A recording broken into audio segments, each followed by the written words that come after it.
Shalom, bendiciones, bendiciones a todos los hermanos que se estarán conectando a este estudio, entendiendo la ley de Dios, entendiendo la Torah de Dios. Como cada semana estamos contentos de poder estar nuevamente y estudiar un poquito acerca de las leyes alrededor de los mandamientos. Esta semana tenemos un tema sumamente interesante.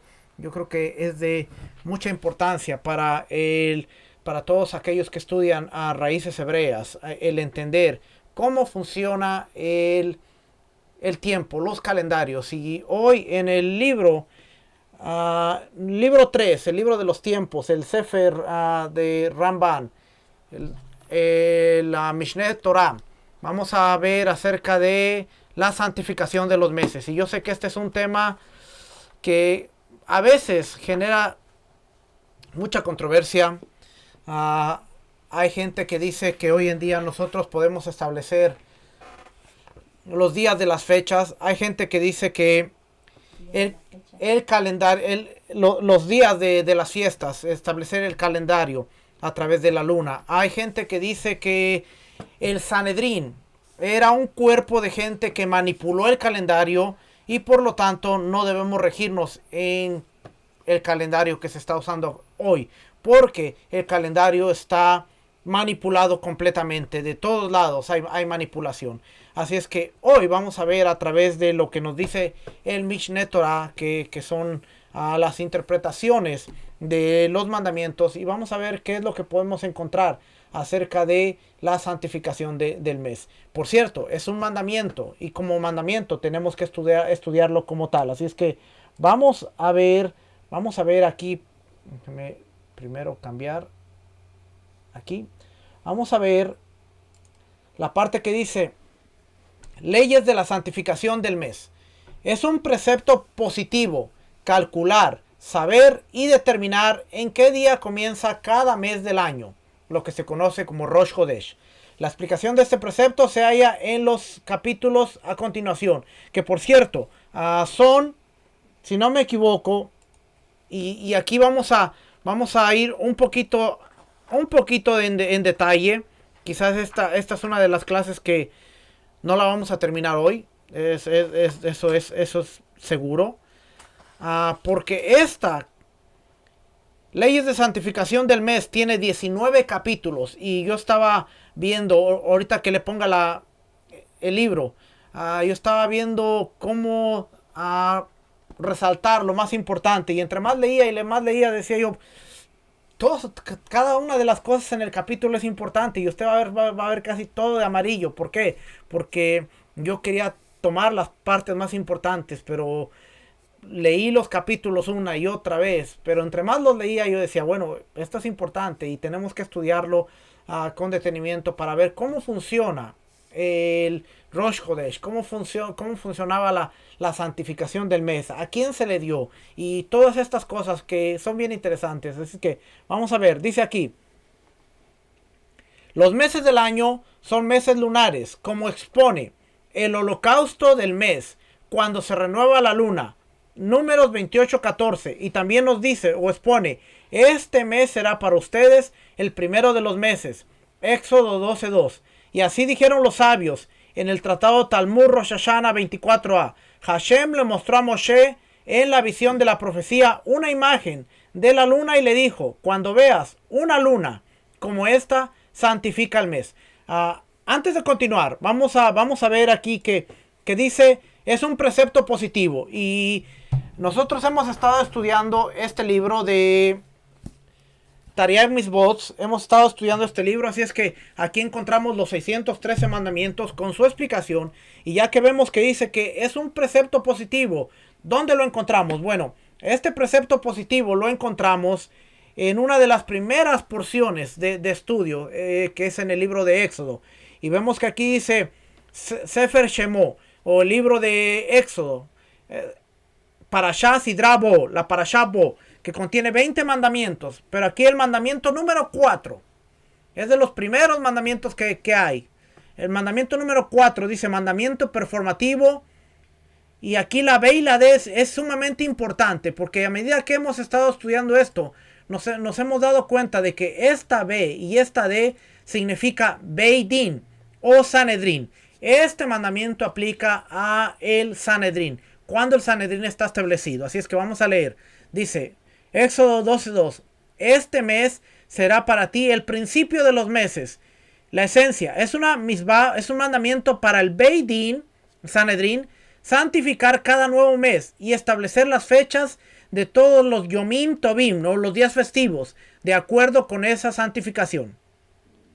Leyes. El Beidín anunciaría y declararía el nuevo mes basado en el testimonio de 2 testigos confiables que dijeron que habían visto la luna en su reaparición. Solo después de que el Beidín examinó cuidadosamente a los testigos para determinar la confiabilidad de su testimonio, el Beidín declara: este día es santificado. Si los testigos aparecieron el día 30 del mes anterior, ese día se declaró Rosh Hodesh. Pero si no llegaban los testigos el día 30, Rosh Hodesh se celebraba automáticamente el día 31. Perspectivas. Oiga bien esto. Perspectivas. Solo un Beidín, que consiste en rabinos debidamente ordenados, autorizados, con autoridad para juzgar en Eretz Israel, tenían el poder de santificar la luna nueva. Por lo tanto, cuando Hillel Hanasí II, quien fue uno de los últimos sabios en ser conferido con ordenación o semijá, en la imposición de manos, este término semijá es imposición de manos, se dio cuenta de que la existencia misma del Sanedrín estaba en grave peligro debido a las severas persecuciones a las que los gobiernos gentiles sometían a los judíos. Abolió la santificación de la luna nueva basándose en testigos presenciales y adoptó en su lugar un calendario predeterminado a través del cálculo que delineó todos los futuros Rosh Hodoshim o nuevos meses hasta la llegada del Mashiach. Oiga bien, ¿hasta cuándo están santificados? El calendario está santificado hasta la llegada del Mashiach. Dado que Hillel Hanasí y su Beidín fueron rabinos ordenados, tenían el poder de santificar todos los meses nuevos futuros, a pesar de que fue a través de solamente el cálculo. En esta misbah se incluye la obligación del Beidín de intercalar los años, el año bisiesto, agregar un mes adicional en ciertos años. La necesidad de años bisiestos es imperativa debido a la discrepancia en el número de días entre un año solar y un año lunar. El año solar consta de 365 días, 5 horas y 5 minutos, a diferencia de un año lunar que consta de 354 días, 8 horas, 48 minutos y 40 segundos. La duración de un mes lunar es de 29 días, 12 horas, 44 minutos y 3.3 segundos. Por lo tanto, el año lunar es más corto que el año solar en aproximadamente 11 días. Dado que el calendario judío se basa en el año lunar y como se nos ordenó observar el Yom Tov de Pesach durante el año o la temporada de primavera, era imperativo agregar un mes en algunos años para que Pesach siempre cayera en la temporada de primavera y nunca en el otoño. Los sabios, para evitar esta discrepancia entre los años solar y lunar, instituyeron un calendario predeterminado por el cual cada tercer, sexto, octavo, undécimo, decimocuarto, decimosepto y decimonoveno año de cada ciclo de 19 años serían bisiestos. Y aquí viene la referencia a Rosh Hashanah y el tratado Rosh Hashanah 18, 20, 22 y el tratado Berajot 63. Déjenme traer una cosita aquí.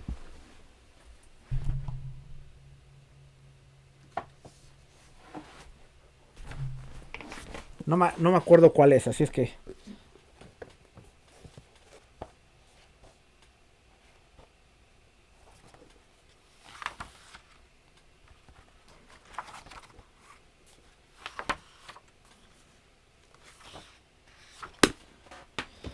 So, es esta parte de aquí.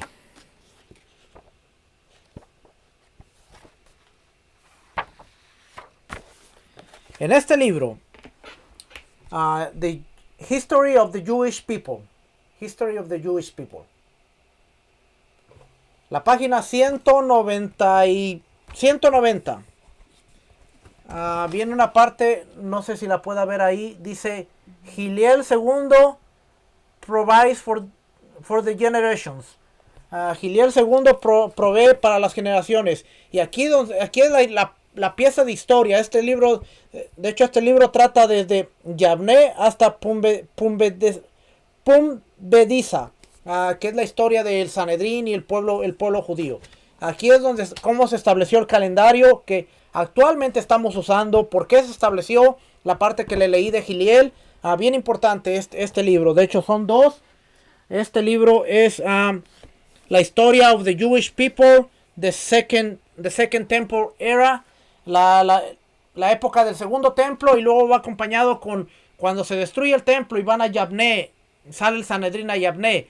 Este es el complemento, así es que estos dos libros son importantes porque ahí está la evidencia de lo que le acabo de explicar. Así es que ese es el mandamiento tal como lo encontramos en el Tariag Mitzvot. Vamos a ver con detalle cómo la Mishnah Torah nos va a dar pautas de todo lo que acabamos de leer ahí de una manera general, cómo nos está hablando. También está este libro. Este libro, la enciclopedia de los mandamientos, que está en español. Y aquí viene el mandamiento 4. De hecho, el mandamiento 4 es todo hasta aquí. Toda esta parte de información de aquí, todas estas hojas de aquí que está viendo aquí son es lo que habla de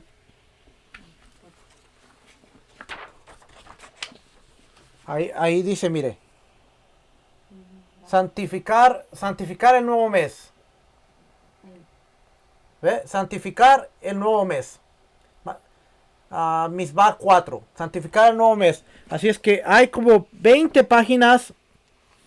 Aquí está empieza aquí en la página 186 y termina hasta la página 225. Así es que hay más de 40 páginas que están hablando de ese simple mandamiento. No se las voy a leer todas. Ya lo leí. Ya hice mi asignación. Así es que solamente vamos a estar hablando un poquito para que veamos todo esto. Porque a veces cuando yo veo videos y que usan el Talmud y que usan la Mishnah y que usan esto para decir la manipulación del Sanedrín y cómo manipuló el Sanedrín y ese calendario, y yo digo, Dios mío, esta gente está viendo los recursos, pero los está tomando solamente para probar un punto que está erróneo. Cuando la gente dice, no, pero es que el calendario y que está mal y que nosotros debemos regirnos por la luna, y cuando la luna se ve, vamos a estudiar mejor. ¿Le parece? ¿Le parece que si hacemos nuestro trabajo, nos dedicamos a estudiar qué es lo que mejor hacemos, y al final usted va a decir, ahora entiendo mejor el mandamiento? Así es que empezamos por aquí. Esta parte ya se lo leí. Entonces dice aquí, santificar el mes significa decretar. Por eso nosotros no decretamos, porque solamente el Sanedrín podía decretar. Decretar el comienzo del mes. Y los años que calculamos son años solares. Como expone, cuida el mes de Nisan, que caiga la primavera. Deuteronomio 16:1. Así que para corregir el desfasaje que se produce entre ambos calendarios, lunar y solar, cada 2 o 3 años se agrega un mes al calendario hebreo, de modo que Nisan siempre coincida con la primavera. No es que manipularon, sino que nosotros nos vamos a dar cuenta de que Pesach era una combinación de varios mandamientos. Pesach tenía que ver con la cebada. Pesach tenía que ver con el tiempo de la primavera. Así es que si no había primavera y no había cebada, no se podía observar Pesach. ¿Qué hicieron? Se agregaba un mes cuando la cebada todavía no estaba madura. Le faltaba madurar. Cuando primavera todavía no había pasado el equinoccio de primavera. Se agregaba un mes para que Pesach pudiera celebrarse en la fecha establecida por el Eterno. Así es que no solamente fue una manipulación de vamos a manipular el calendario, sino vamos a cumplir con la cita divina en el tiempo establecido, el tiempo dicho, y para hacer todo esto tenemos que agregar un mes cuando la cebada no está madura. ¿Por qué? Porque el calendario solar son 365 días. El calendario lunar son 354. Así es que cuando termina el año, al solar le faltan 11. Y cuando termina el segundo año, ya se acumularon 22. Y cuando termina el tercer año, ya se acumularon 33. O sea, se acumuló casi lo de un mes. Y eso es lo que se agregaba. Porque si no, primavera iba a venir terminando en otoño. Y Sukkot iba a venir terminando en primavera. Y iba a haber un desfase. Lo vemos cuando nosotros estudiamos la historia, aún del calendario gregoriano, el calendario juliano, nos vamos a dar cuenta de que cuando la iglesia cristiana se separa de lo que eran las raíces judías, y ellos dicen, nosotros ya no vamos a depender de los judíos para que nos digan cuándo se debe celebrar Pesach, sino que nosotros vamos a celebrar Pesach. Hubo un tiempo en que era tanto el desfase que ya Pesach ya no estaba en la primavera, así es que ellos tuvieron que corregir. Y cuando nosotros vamos del calendario juliano al calendario gregoriano, usted se va a dar cuenta de hecho que hay en un cierto año que faltan 15 días del calendario, que de una fecha brincaron a la siguiente. Búsquenlo en la historia y usted se va a encontrar todo esto. La iglesia católica tuvo que encontrarse con que había un desfase y tenían que ver. Entonces ellos determinaron que Pascua se iba a celebrar la segunda semana después del equinoccio de primavera. Y así se ha hecho por muchos años en la historia. ¿Cuándo se celebra Pascua? Después del equinoccio de primavera, la segunda semana. A veces en marzo, a veces en abril, pero siempre está por ahí. Así es que, ¿en cuántos días supera el año solar al lunar? Aproximadamente 11 días. Las cifras precisas se exponen en el capítulo 6. Por lo tanto, pasados unos años, cuando la cantidad de días adicionales llega aproximadamente a 30, añadimos un mes, haciendo que el año tenga 13 meses, y a este año se llama embolismal, Shana Meuberet.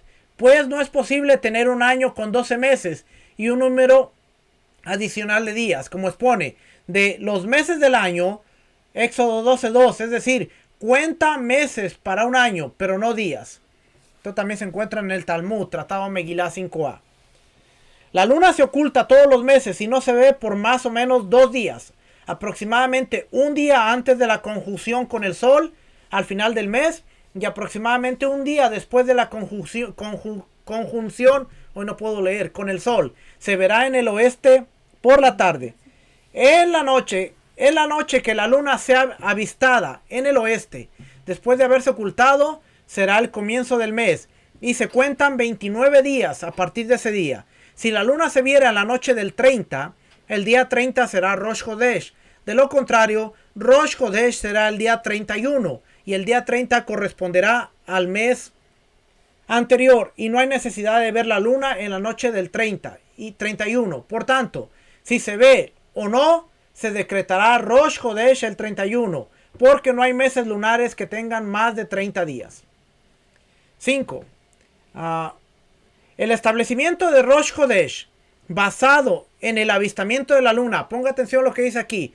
El establecimiento del Rosh Hodesh basado en el avistamiento de la luna no es algo conferido a toda persona, como sí lo es con respecto a los Shabbatot del año, en cuyo caso todos pueden contar 6 días y hacer Shabbat, el séptimo. Más bien, se le ha conferido al Tribunal Supremo, que santificará y establecerá ese día como Rosh Hodesh, al Tribunal Supremo. Como expone, este mes será para ustedes, Éxodo 12:2, es decir, este testimonio se le confiará a ustedes, o sea, al tribunal. En este versículo, Hashem le habla a Moshe y Aarón, Talmud Rosh Hashanah 22a. El Tribunal Supremo Rabínico calcula de esta manera, de una manera semejante. Esto se encuentra en el capítulo 17. semejante a los cálculos de los astrónomos que conocen la ubicación de las estrellas y sus órbitas, e investiga. Oiga lo que hacía el tribunal. Calculaba, hacía un cálculo como a los astrónomos que conocían la ubicación de las estrellas y sus órbitas, e investiga, y es detallista con los cálculos. No era gente que sabía la posición de las estrellas y los planetas. No eran astrólogos, eran astrónomos, ¿ok? Para ver si es o no posible que la luna sea avistada a tiempo, es decir, en la noche del día 30. Si concluyeron que era posible que sea avistada, se sentaban para señalar que el tribunal estaba preparado para recibir e interrogar a los testigos para santificar el mes, y esperaban a los testigos durante todo el día 30. Si vinieron los testigos y los examinaron conforme a la ley y verificaron la veracidad de sus declaraciones, los santificaban. Si no fue vista, pero se ocultó tras las nubes o por otra razón, como explica Ramban en el capítulo 18, y no vinieron testigos, completan el día 30 y el mes será lleno. Si de acuerdo con sus cálculos sabían que era imposible que la luna fuera avistada, no se sentaban el día 30 ni esperaban a los testigos, y si vinieron testigos, sabían en forma segura que eran testigos falsos o que vieron una forma parecida a la luna, formada por las nubes. Como cuenta el Talmud en Rosh Hashanah 25a, que cierta vez se aglomeraron las nubes y tenían forma de luna y no era una luna real. Estamos viendo que el Sanedrín, el tribunal, eran personas en donde había gente que era conocedora, astrónomos, conocedora de las estrellas, el movimiento de las estrellas, los planetas. No astrólogos, no se dedicaban a ver el zodiaco y la astrología, sino la astronomía, el movimiento de los planetas. Y ellos sabían, basado en sus cálculos, ellos sabían cuándo comenzaba un mes y cuándo podían empezar a interrogar a los testigos.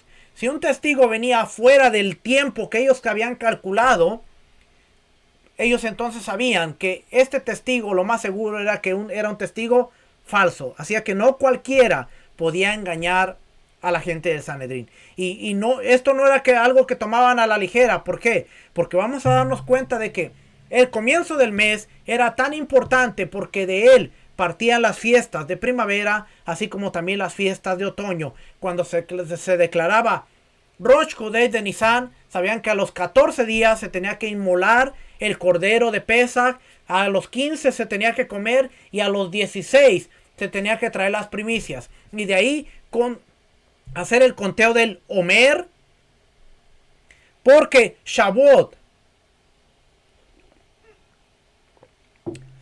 no estaba establecido o nunca se estableció en una fecha específica. Shavuot dependía del conteo del Omer, así que era bien importante el Rosh Chodesh de Nisan para la ofrenda de Pesach, comienzo de panes sin levadura, el sacar la levadura antes del día 14, primicias el día 16, Shavuot 50 días después de primicia. Todo esto te estaba contando desde ahí. Y cuando ellos declaraban Rosh Chodesh de Tishri, entonces era que había una celebración porque era el día de trompetas. A los 10 días había Yom Kippur y a los 15 días empezaba la celebración de Sukkot. Así es que era sumamente importante la declaración del mes. Así que no era algo que tomaban a la ligera de vamos a interrogar, sino vamos a ver cómo detalladamente dice aquí. Es un precepto positivo de la Torá para el Tribunal Supremo calcular y saber si la luna será avistada o no, e interrogar a los testigos hasta que el mes sea santificado, y enviar emisarios e informar al resto del pueblo qué día es Rosh Chodesh, para que sepan qué día serán las festividades, como expone, que nombraran como días de santa convocación, Levítico 23:2, y también expone, y cuidaréis este estatuto en su tiempo. Ve, tenía que hacerse en el tiempo, Éxodo 13:10. Este versículo se refiere a la ofrenda de Pesach, que debe ser en primavera, en alusión a la obligación de agregar un 13º mes cuando corresponda, a fin de compensar la diferencia de los casi 11 días entre el año solar y lunar. No se hacen cálculos, no se hacen los cálculos, ni se establecen los comienzos de los meses y los años en bolismales, sino solamente en la tierra de Israel. Lo voy a volver a leer. No se hacen cálculos, ni se establecen los comienzos de los meses, Rosh Hodesh, ni los años bisiestos o embolismales, sino solamente en la tierra de Israel. Como dice, ¿por qué solamente la tierra de Israel? Porque el versículo que nos dice, porque de Sión saldrá la Torá y la palabra de Hashem de Jerusalén. Isaías 2:3. Si hubiera un gran sabio que haya recibido semijá, ordenación rabínica, en la tierra de Israel, y luego saliera de la misma, sin dejar a alguien como él, ahí a alguien como él debería hacer los cálculos, establecer los meses y hacer los años embolismales fuera de la tierra. Y si llegara a su conocimiento que un sabio como él ha surgido en la tierra de Israel, y más aún, un sabio superior a él, estaría prohibido establecer los meses y definir los años embolismales fuera de la tierra. ¿Ve? Estaría prohibido. Si transgredió y estableció un decreto y decretó un año embolismal, lo que hizo se considera nulo. No existe. Vamos a darnos cuenta ahorita. Capítulo 2. Testigos y testimonios sobre el avistamiento de la luna.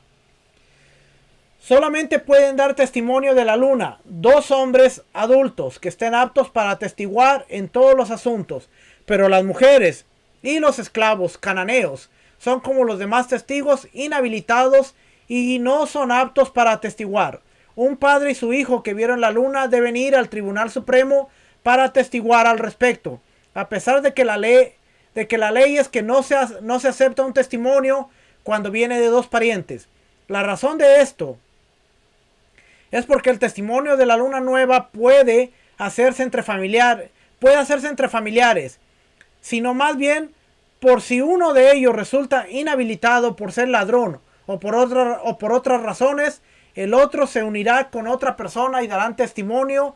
Toda persona inhabilitada para atestiguar por decreto rabínico, a pesar de que está habilitado a hacerlo de acuerdo a la ley de la Torá, está inhabilitado para el testimonio de la luna nueva.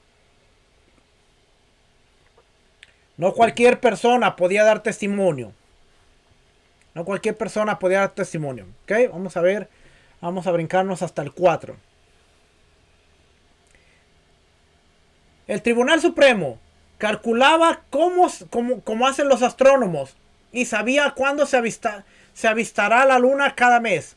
Si estará al norte del sol o al sur, si será ancha, o es decir, lo visible desde la tierra, o estrecha, y la dirección en la que se inclinarán sus puntas. Esto está en el capítulo 16 y capítulo 19 de este mismo. Cuando los testigos llegaban para atestiguar, se les preguntaba, ¿dónde la han visto? ¿Hacia el norte o hacia el sur? ¿En qué dirección se inclinaban sus puntas? ¿A qué altura y con qué ancho se le apareció a usted? Si sus respuestas eran acordes a lo calculado previamente, se les aceptaba. Si sus respuestas no eran acordes, no se los aceptaba. ¿Qué quiere decir? Que el tribunal, Sanedrín, sabía, de acuerdo a la distancia, el equinoccio de primavera, el equinoccio de invierno, dónde la tierra estaba con referencia al sol, qué tan cerca estaba la luna, si estaba al norte, estaba al sur. Todas estas preguntas las hacían cuando venían los testigos. Ellos tenían que asegurarse de saber si la luna la habían visto en el norte, en el sur, dónde estaban las puntas. O sea que era algo exhaustivo, no era de que, vengo a declarar que vi la luna. ¿Cuándo? ¿Ayer? ¿Dónde la viste? Por allá. No, era algo bien detallado, y el Sanedrín tenía la obligación de cada mes prepararse antes de llegar al día 30, y ellos ya sabían las fases de la luna y sabían cuándo iba a llegar a esconderse la luna, cuál era la posición, dónde iba a estar, cómo iba a estar, para cuando vinieran los testigos pudieran hacer las preguntas correctas. Bien interesante, ¿verdad? Porque a veces decimos, no, el Sanedrín manipuló. No sabemos nada todavía. Si dijeron los testigos, la vimos en el agua, es decir, su reflejo, o detrás de las nubes, o reflejada en una lámpara de vidrio, o que vieron una parte en el cielo y otra parte detrás de las nubes, o reflejada en el agua, o en una lámpara de vidrio, no se considera avistamiento, y no se puede santificar el mes en base a este avistamiento. Si uno de los testigos dice, la vi y me pareció que estaba a 2 medias de altura, y otro dice 3 medias de altura, sus testimonios se unifican y se santifica el mes en base a su testimonio, ya que a falta de elementos de medición, la diferencia entre sus estimaciones no es importante. Si uno dice estaba como a 3 medidas de altura y otro dice como 5 medidas de altura, sus testimonios no pueden unificarse. No obstante, el testimonio de uno de ellos puede unificarse con el de otro testigo que atestigue igual que él, o que haya en sus respectivas declaraciones una diferencia de una medida de altura. O sea, tenían que ser congruentes, porque aunque no era exacto, tampoco tenía que haber una gran diferencia. Yo la vi a 3 medidas de altura, no, yo la vi a 6. Bueno, alguno de los dos está mal, porque alguno está exagerando o algo pasa, y tenían que llamar a otro testigo y tenían que seguir interrogando gente hasta poder encontrar una evidencia clara de que se había visto la luna. Esta 6.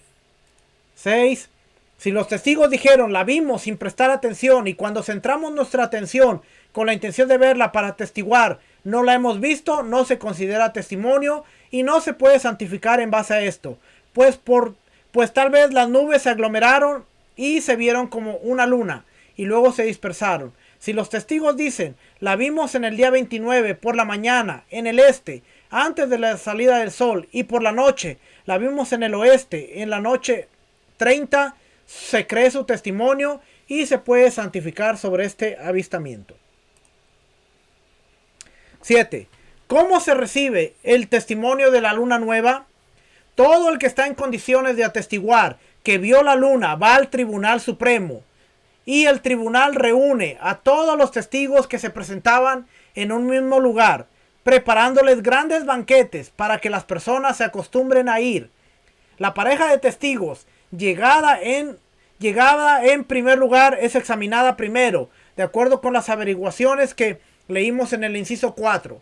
Hacen pasar al mayor de los testigos y se le interroga. Su testimonio es acorde a los cálculos que el tribunal había hecho previamente. Si su testimonio es acorde a los cálculos que el tribunal había hecho previamente, se hacen pasar a su compañero. Si sus declaraciones son compatibles, su testimonio es válido y se santificaba el mes en base a ellos. La santificación se hace luego de interrogar a todos los testigos. Al resto de las parejas de testigos se los interroga en forma más somera, no porque sea requerido, pues el mes igualmente será santificado, sino para que no se vayan descorazonados y para que se presenten con frecuencia.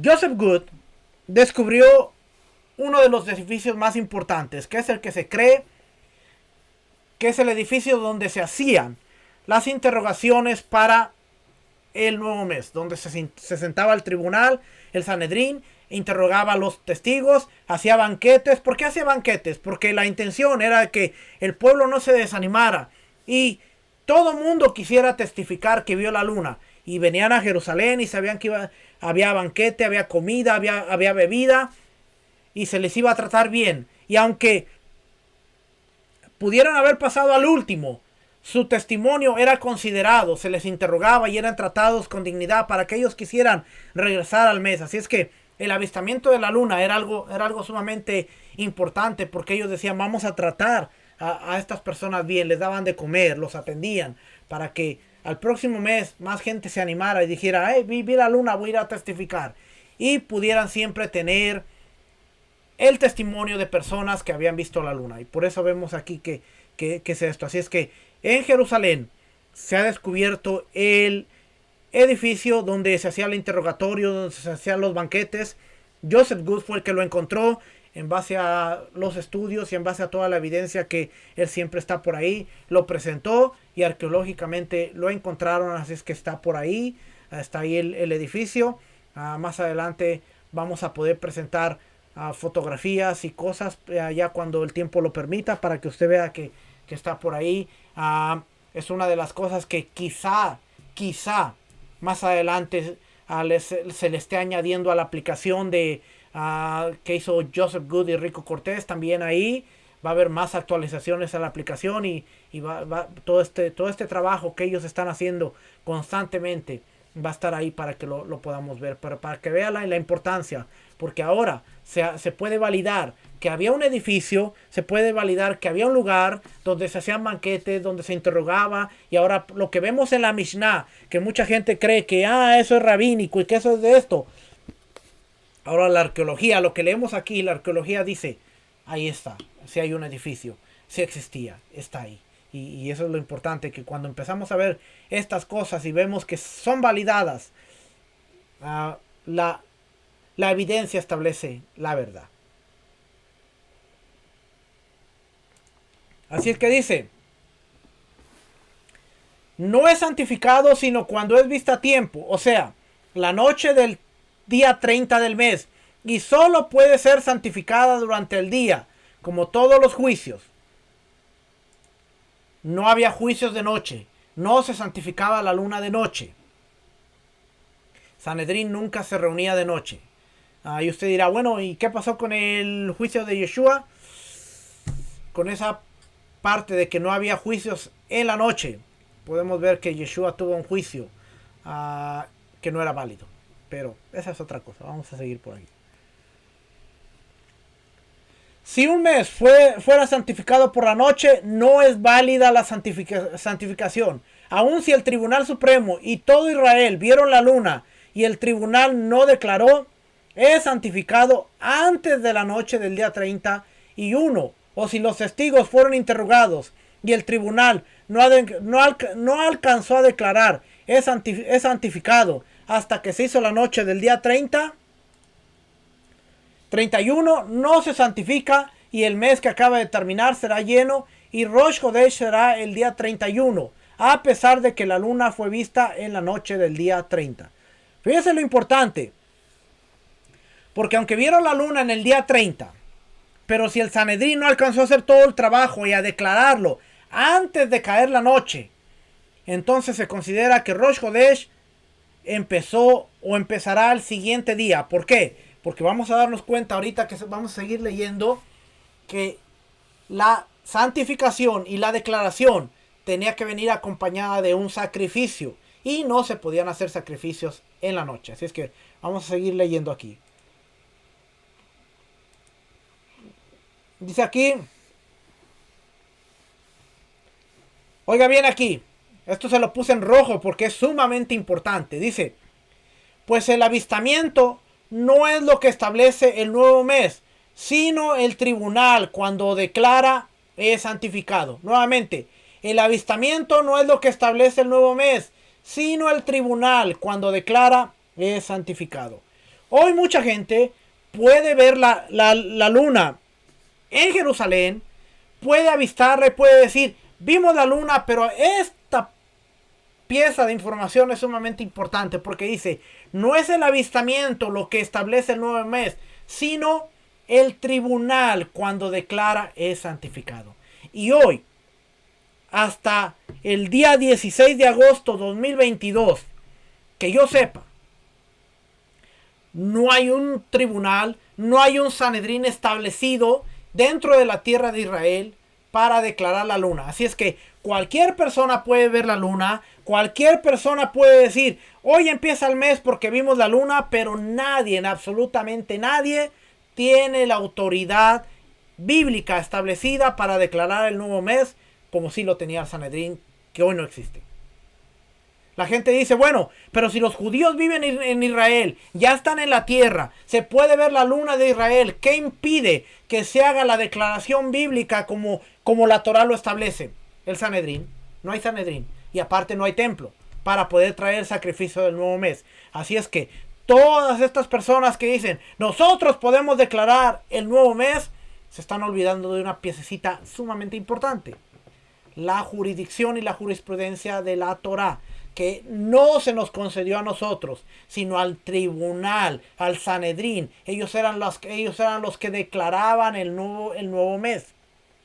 Y no hay Sanedrín, y no hay altar. Así es que no podemos declarar.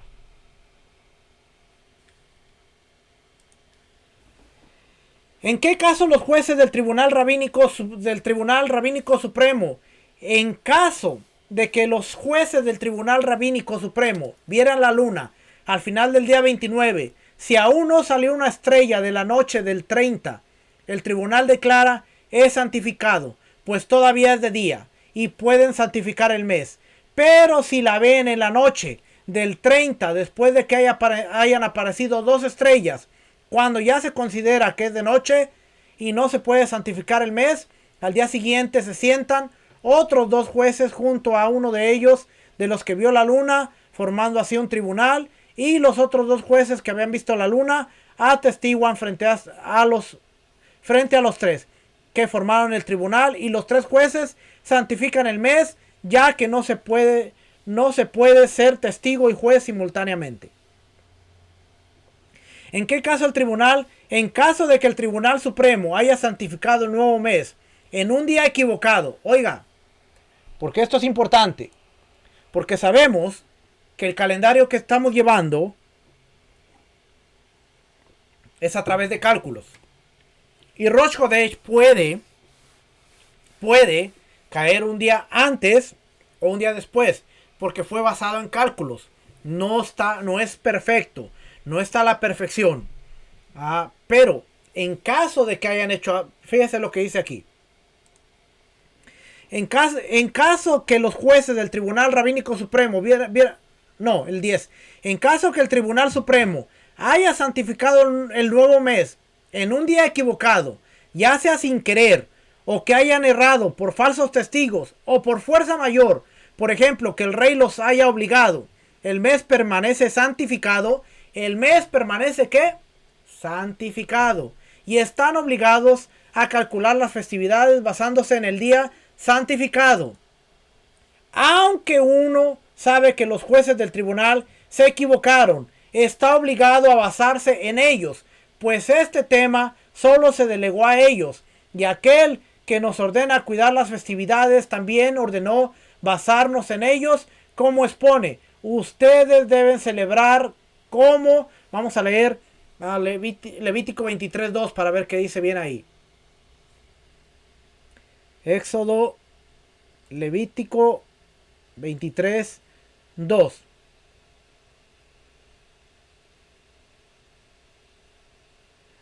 Habló Adonai a Moisés diciendo: habla a los hijos de Israel y diles: las fiestas solemnes de Adonai, las cuales proclamaréis como santas convocatorias, serán estas, las cuales proclamaréis.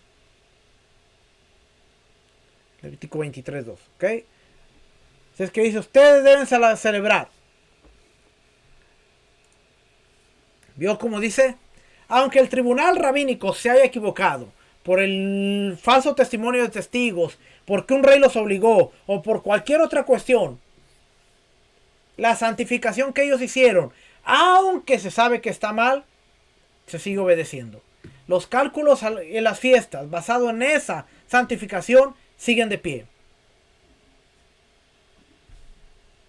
El calendario que seguimos, que está basado en la última declaración del Sanedrín, no se puede cambiar, mi gente.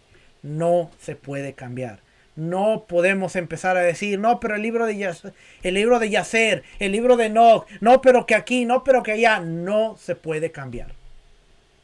Si nosotros entendemos la autoridad, la jurisdicción y la jurisprudencia bíblica, no podemos meternos con el calendario. Punto. No podemos meternos. Así Yeshua sea nuestro Mesías, así cualquier excusa que usted tenga, no podemos meternos con el calendario. Está establecido, fue declarado por el último Sanedrín, Hillel Hanasí II, lo hizo a raíz de un cálculo, que sí, a veces el mes empieza en el calendario y la luna se ve al siguiente día. Los mismos judíos dicen, sabemos que está mal, no es perfecto, pero nadie tiene la autoridad para cambiarla hasta que se establezca el próximo tribunal, el próximo Sanedrín. Una vez que se establezca el Sanedrín oficialmente en Israel, entonces el calendario que tenemos dejará de existir y volveremos nuevamente al calendario basado en los testigos. Así de simple.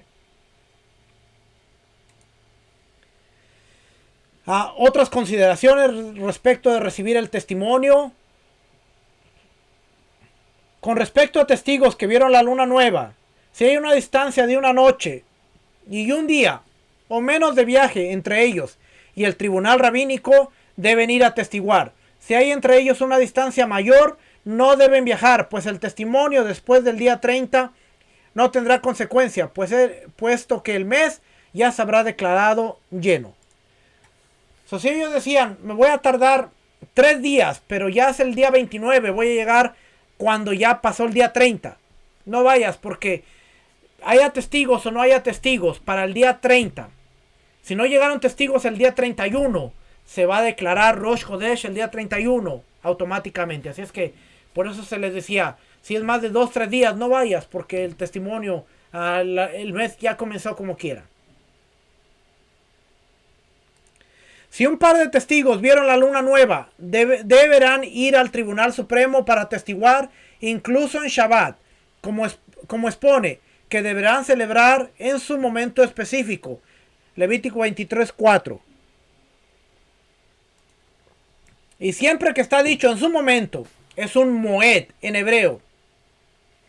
Se dejan de lado las restricciones del Shabbat. Por lo tanto, no puede ser profanado el Shabbat, sino solo por Rosh Chodesh Nisan y Rosh Chodesh Tishri, para fijar las festividades que caen en esos meses. ¿Cuándo corresponde? No se menciona Sivan, mes en que se festeja Shavuot, puesto a que el mismo no depende de la fecha del mes, sino de la cuenta del Omer, es decir, 49 días después de la segunda noche de Pesach. 49 días después de la segunda noche de Pesach.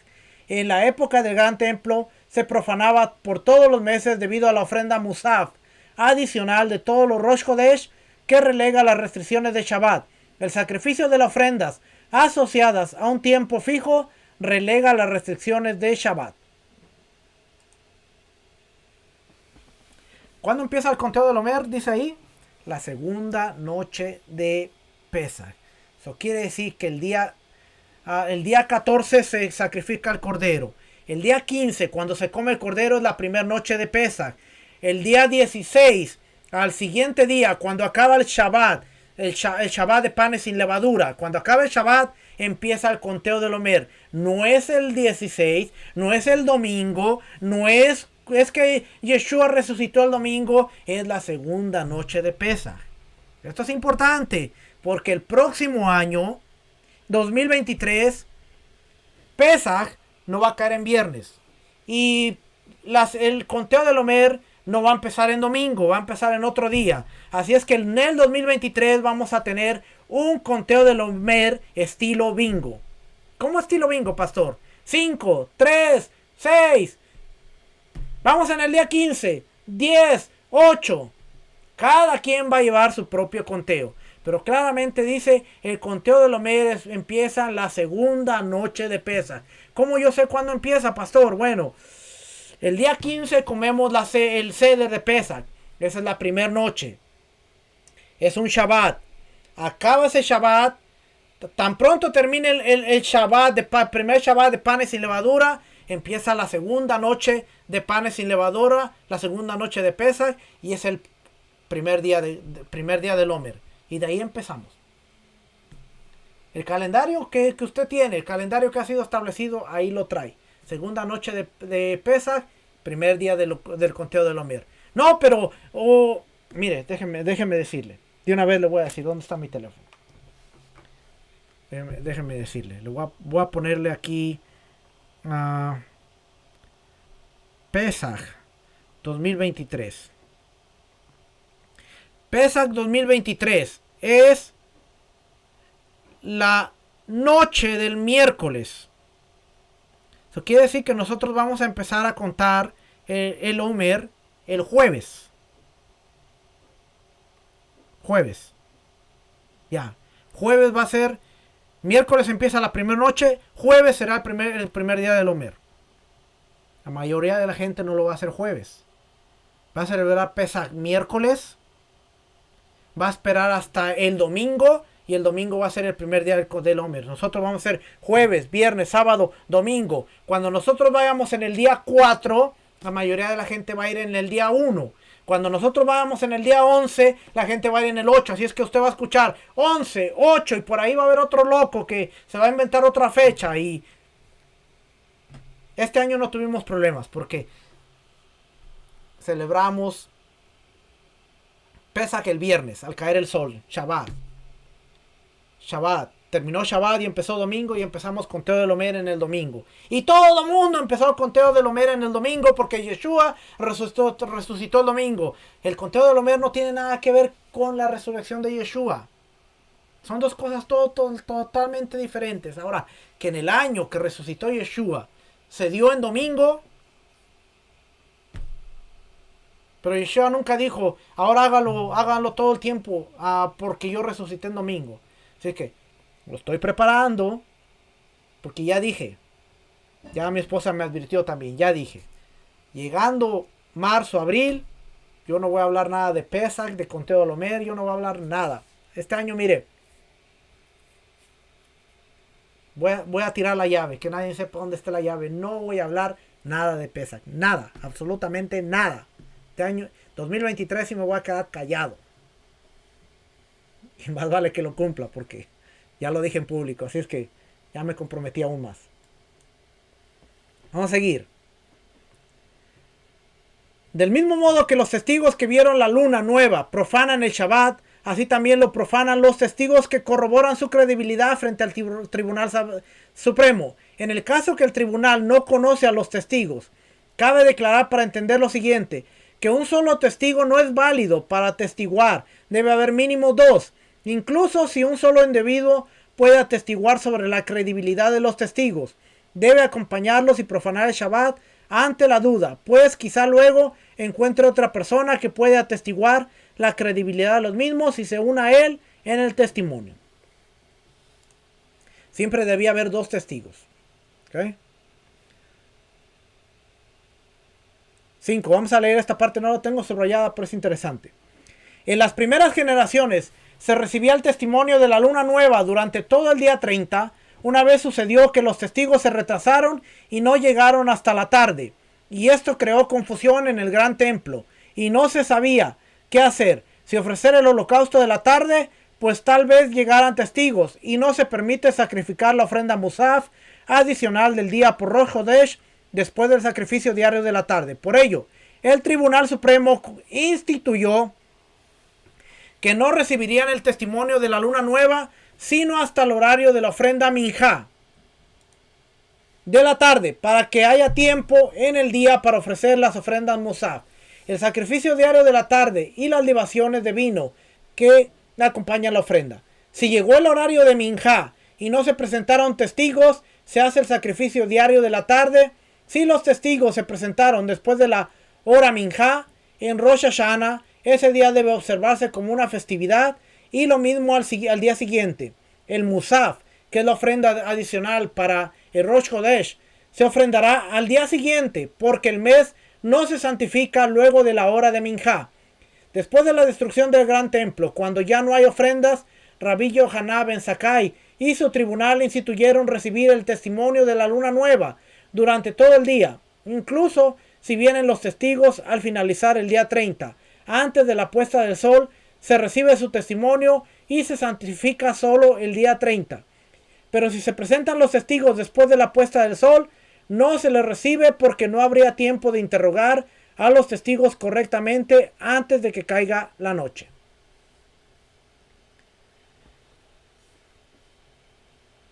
8. En las primeras generaciones, cuando el Tribunal Supremo santificaba el mes, se encendían fogatas en la cima de las montañas para que se enteraran las personas que residían en los lugares distantes. Cuando los samaritanos comenzaron a conducirse de una manera degradada y encendían fogatas para confundir al pueblo, instituyeron que salieran emisarios y notificaran al pueblo. Estos emisarios no pueden profanar viajando para llegar a las distintas ciudades los días de festividad. Y ni hace falta decir que no pueden profanar el Shabbat, pues no se profana el Shabbat para afirmar el nuevo mes, es decir, para propagarlo, sino solamente para santificarlo. Los emisarios salían a informar el nuevo mes en los siguientes meses: Nisan, debido a Pesach; el mes de Av, debido al ayuno, el 9 de Av; Elul, debido a Rosh Hashanah, para que esperen en el día 30 de Elul, dado que la gente cuidaba el día 30 y 31 por no saber cuándo quedará Rosh Hashanah. Si no sabía cuándo era el primero de Elul, y en consecuencia cuando era el 30, debían cuidar un tercer día ante la misma duda. Y si se enteraron que el Tribunal Supremo santificó el día 30, solo cuidarán ese día como un día sagrado de festividad. Y si no se enteraron, entonces se comportaban el día 30 y el día 31 como si fueran días sagrados de festividad, hasta que llegaron los emisarios de Tishri, debido a las festividades. También en el mes de Kislev, debido a Hanukkah. En el mes de Adar, debido a Purim. Y cuando el gran templo estaba de pie, también en el mes de Iyar, debido a Pesach Sheni, el segundo Pesach. Si es que esos eran los meses en los que ellos salían, tenían que ver con las fiestas, tenía que ver con Nisan, la fiesta de Pesach, tenía que ver con Av para el ayuno del 9 de Av, Elul para contar para Rosh Hashanah, Tishri para las celebraciones de otoño, también Kislev para cuando empezaba Hanukkah, el 25 de Kislev, Adar para la fiesta de Purim, y el mes de Iyar para cuando se hacía Pesach Sheni, que tenían que venir a Jerusalén a sacrificar el cordero de Pesach en el segundo mes. Los emisarios para Nisan y Tishri no salían sino el día de Rosh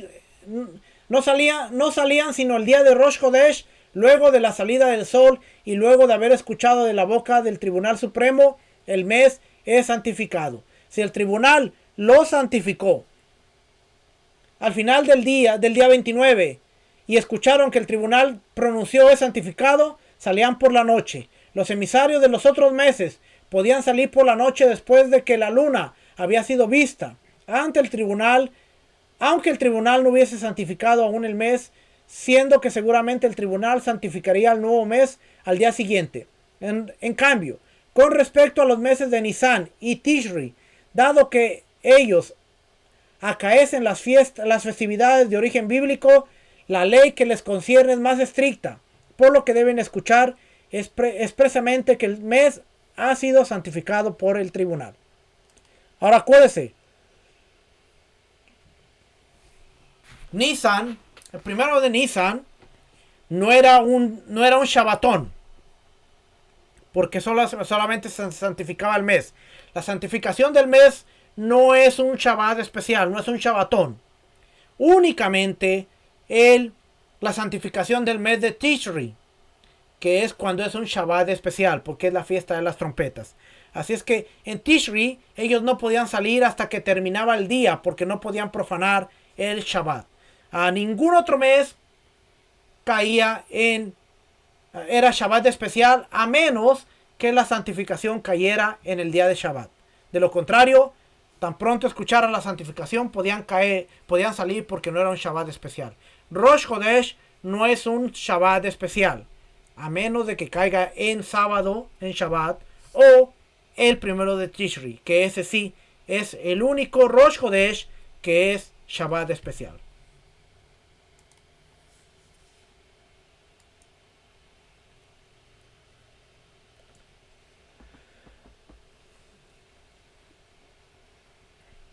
No hay necesidad de que los emisarios sean dos, sino se le cree incluso a uno, y no solo al emisario, sino incluso a un comerciante del pueblo que cuando llega de viaje como es su costumbre, dice: he oído de la boca del Tribunal Supremo que santificó el mes en tal día. Se le cree, y las festividades se definen acorde a sus palabras, ya que esto es un asunto que será revelado y de público conocimiento, y las personas no mienten en este caso, por lo cual la ley es que se le crea a un solo testigo.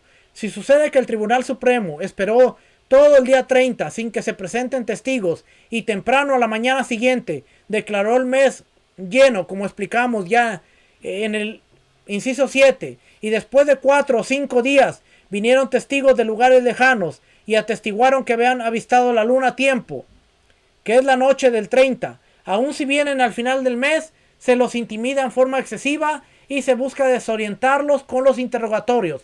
Se les interroga muy a fondo, siendo extremadamente detallista en cuanto a su testimonio, y el tribunal intenta no santificar este mes, puesto que ya ha sido declarado lleno. Es decir, como el mes ya había sido declarado lleno, se intenta no modificar ello, declarando que ese día, en lugar de ser el último del mes anterior, sea el primero del mes siguiente.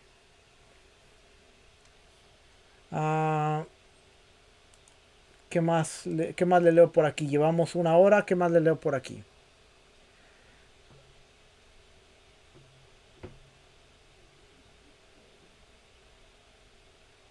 Sigue el 19. Bueno, capítulo 4.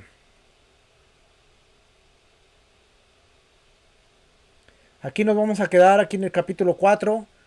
Aquí vamos a hablar del año bisiesto. Condiciones para establecer un año embolismal bisiesto. Y aquí vamos a ver la primavera. Vamos a hablar de esto en la próxima clase. Así es que, como usted vio hoy, le hablé muchos detalles de cómo se interrogaban a los testigos, qué se hacía, para que usted vea que Rosh Hodesh era algo sumamente serio. Algo que se le había delegado al tribunal, al Sanedrín, y que como tal, el último tribunal que hubo, Hillel Hanasí. Nuevamente le presento este libro. No es este. Nuevamente le presento este libro. History of the Jewish People, página 192. 192, aquí está. 190, perdón. Hillel dice: para el año 359 de la era común, que es el año 4119.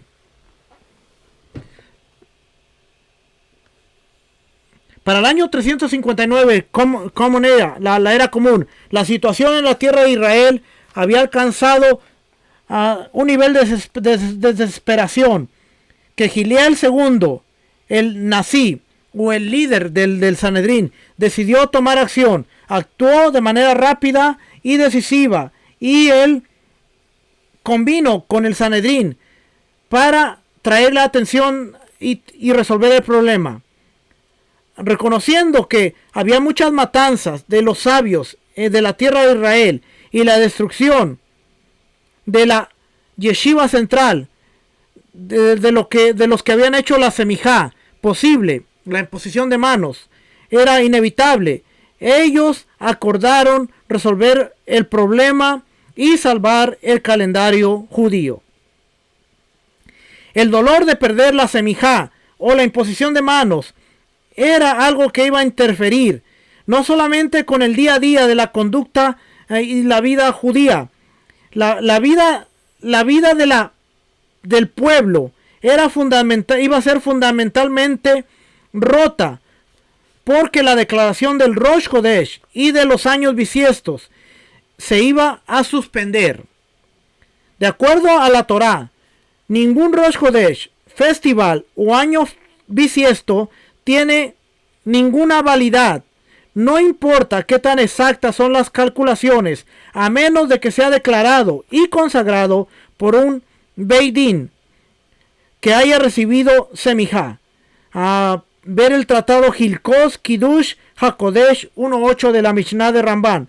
La solución que ellos escogieron reveló no solamente la genialidad de la descendencia de la casa de Giliel, pero también la humildad y la devoción hacia su pueblo. Por muchas generaciones había sido un privilegio prerrogativo del Nazí arreglar el calendario o declarar el calendario de acuerdo con el consentimiento del Sanedrín. Este derecho del Nazí había sido fielmente protegido por siglos. Las últimas 4 generaciones, el prestigio de la consagración del calendario era un honor investido que traía gloria y le daba gloria al oficio del Nazí o el príncipe.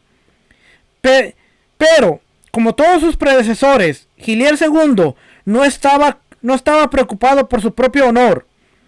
Lo estoy leyendo y traduciendo, por eso me estoy ahí tardando un poquito más. Así es que Giliel el padre, Giliel el anciano, nunca vio la oficina del príncipe. Y ahora, nunca persiguió la oficina de príncipe. Y ahora 14 generaciones de ilustres personas se encontraba Giliel II virtualmente haciendo arreglos para la terminación de este acto de consagrar el calendario y hacer que la nación hacer de la nación una nación que fuera independiente de los servicios del príncipe del Sanedrín. Así que en el año 359 de la era común, Giliel II y su cuerpo oficial, su Beidín, calcularon todas las futuras lunas nuevas y consagraron en futuro todos los Rosh Chodesh nuevos de acuerdo con sus cálculos. De esta manera, todos los cálculos, ellos calcularon y consagraron todos los años bisiestos. Ellos dieron toda la autoridad, ellos tenían toda la autoridad validada y requerida para ser un cuerpo oficial ordenado, precedido por el príncipe Nazí. Y así ellos también consagraron todos los festivales a futuro del pueblo judío. Y luego sigue diciendo más cosas, pero para que usted vea, año 359 es desde la época en que se está usando el calendario que nosotros tenemos. Y la próxima semana vamos a entrar un poquito más a detalle en cuanto al año bisiesto, por qué se hacía el año bisiesto de 13 meses, por qué unos años que vimos por aquí. Déjeme leer que decía el tercero. ¿Dónde está?